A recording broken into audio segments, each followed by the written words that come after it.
wateja wetu wa Nyumbani Beauty tumeweza kufungua mzigo mpya wa mito, na tunafahamu kabisa kwamba kuna faida ya kuwa na mito ndani.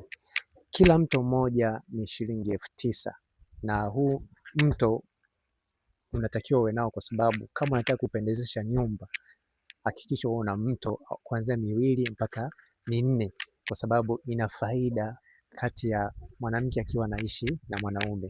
Nazungumzia wale ambao wapo katika mahusiano au ndoa. Nafikiri mweze kuona jinsi ninavyokata mzigo mpya kabisa wa mto.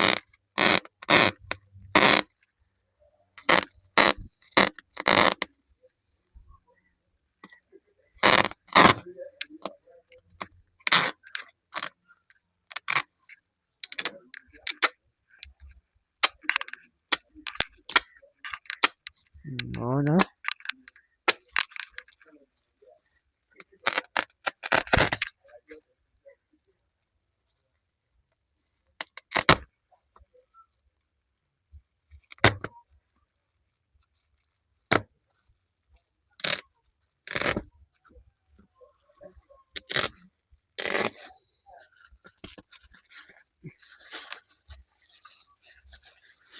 Unaona kabisa hii ni mito. Ni mito. Unaona jinsi ambavyo ni miepesi. Hii inasaidia ukiwa umepamba. Kila mto mmoja ni shilingi 9,000 kama unavyoona. Unaona? Na ni mzuri sana kwa kulala ndani.